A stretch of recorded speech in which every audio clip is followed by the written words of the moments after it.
back to the next session on mineral resources. As we all know, minerals are present deep in the earth crust. They are naturally occurring inorganic crystalline solids and they have definite composition and physical properties. So, quartz, feldspar, dolomite, calcite are the examples of minerals present in the earth crust. We can classify minerals under two headings: non-metallic minerals and metallic minerals. Diamond, quartz, graphite, they come under non-metallic minerals, whereas hematite, bauxite, all these ores comes under metallic minerals. From these ores we extract pure metals. There is one more classification on minerals: critical minerals and strategic minerals. Critical minerals are those which are useful for the economy of the nation, like iron, copper and gold.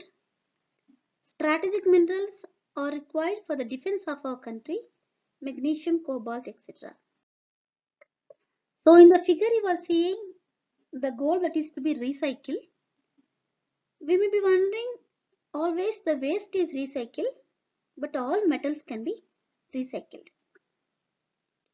What are the uses of minerals and how we were overexploiting them? The main uses of minerals are development of industrial plants and machinery, generation of energy by using coal, uranium, and we use minerals or metals in construction, housing and settlement. We also use metals in defense equipment like weapons, and also in transport, communication. Especially in Ayurvedic medicine we use as a medicinal resource, as we all are daily using alloys like steel,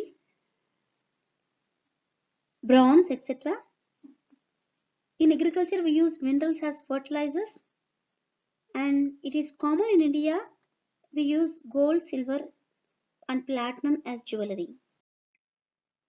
What are the major minerals in India? There are two different types of major minerals we use in India. Few are energy generating and few are commercially used.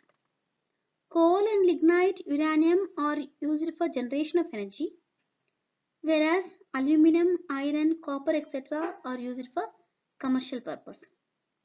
As you can see the slide, Jharkhand is very famous and rich in mineral resources. You can also see Jharkhand everywhere. And next place goes to Madhya Pradesh, Maharashtra and AP.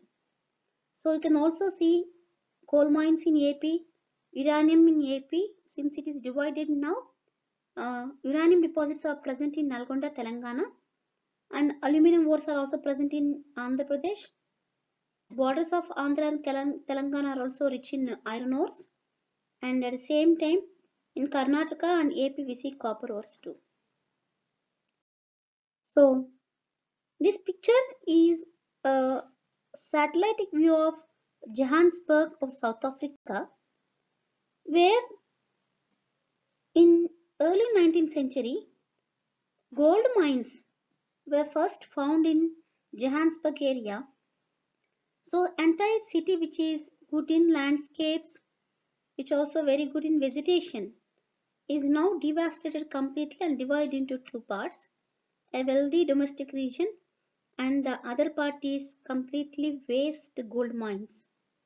So all the gold that has been extracted from these mines, and many mines were now without gold, but lot of heaps of waste is being present in this Johannesburg area, and the mine waste now lies scattered across the city of Johannesburg and its hinterland, polluting common pool resources such as air, water, and posing risks to humans and the environment on daily basis.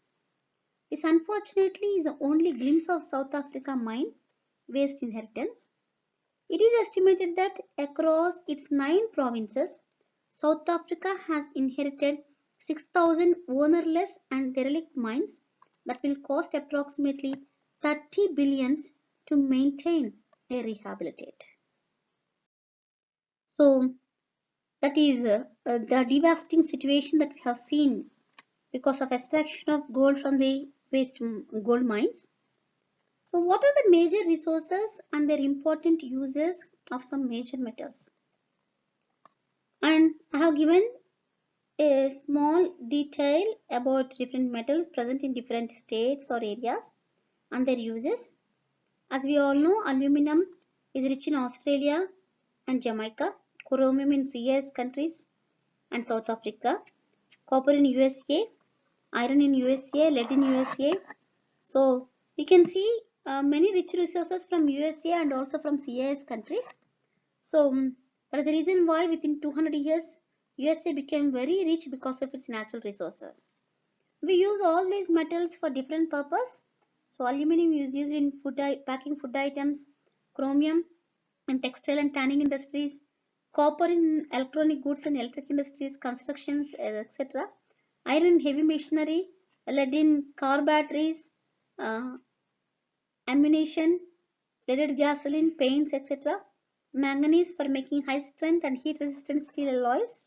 Platinum, nowadays we are using the jewelry but it's generally used in automobiles as catalytic converters in electronics and also for medical purposes. Gold, now generally is used in ornaments and also as medical use, electronic use and also in aeroscope. And silver in photography and electronics and jewelry, nickel in chemical industry and steel alloys. So that is about major resources of metals and their uses. Environmental effects of using mineral resources. So there are different ways to remove the ores present in the earth crust or to extract the metals present in the earth crust. A variety of methods are used based on mineral depth. So first one is surface mining, second one is subsurface mining. Under surface mining, shallow deposits are removed.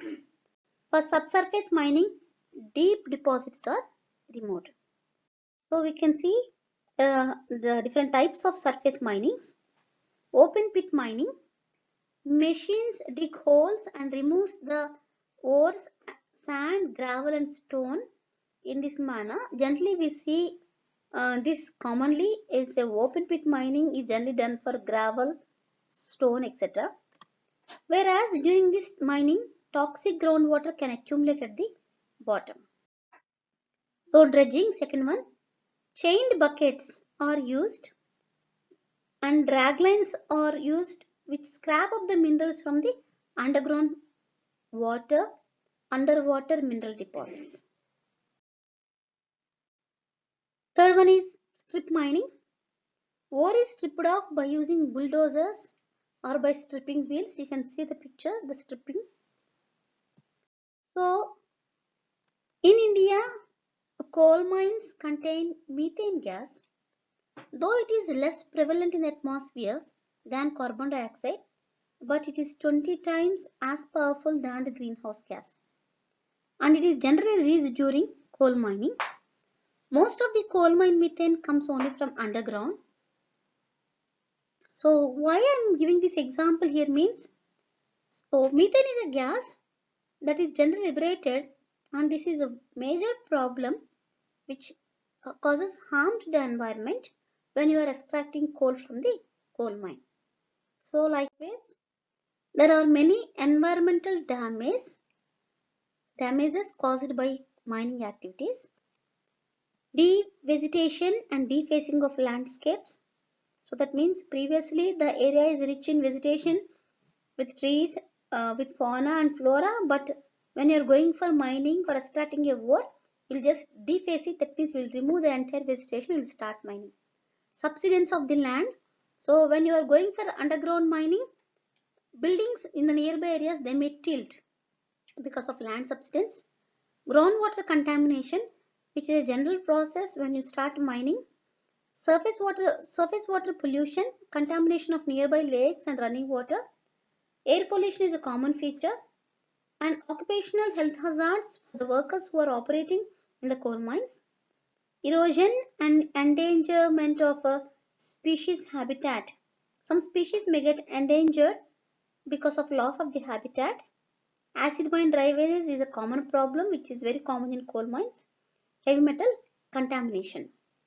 So I am showing the picture acid mine drainage, which is nothing but an outflow of acid water from metal mines or coal mines. What you are seeing in the picture is yellow boy. There is a stream of acid drainage coming from the surface coal mining process, which spoils the soil. So what are the remedial measures you have to take when you are going for mining? Safety of the mine workers is of prime importance. 30 disabling accidents occur for every 2.5 tons of mineral production. So we should give more safety for the mine workers. We have to adopt eco-friendly mining techniques, for example, microbial leaching technique. Thiobacillus peroxidins can be used for extracting gold embedded in iron sulfide ores. So revegetation is a common phenomenon and very important for rehabilitation of mining area, and we have to take measures to prevent toxic drainage discharge. So before ending, we will go for the impacts of mining activities. The ecological impacts are deforestation and revegetation, loss of flora and fauna, and at the same time many ecosystems may undergo degradation. What are the physical impacts? Land subsidence, buildings may tilt down or they may fall down. Underground fires is a major gas explosions. Underground fires are the major disaster that occurs most probably in coal mines. Landscape destruction and soil erosion is a common phenomenon. Positive socio-economic impact, which creates a positive impact in the society and also improves our economy, like employment, infrastructure, economic gains will be there. But negative impacts are also quite common, which create many rehabilitation issues, resettlement issues because of encroachment and evacuation of the native peoples areas. Environmental pollution is a common feature in mining activities. Air pollution, water pollution, soil pollution, and noise pollution may occur. Occupational health impacts like health hazards to the mine workers when they are exposed to long time to hazardous chemicals, and accidents are quite common in mining activities. So these are the impacts of mining activities. To summarize, we have discussed about what are the mineral resources, the classification of resources, at the same time what are the effects of mining, different types of mining, and impacts of mining, both positive and negative, physical and ecological, environmental and occupational impacts.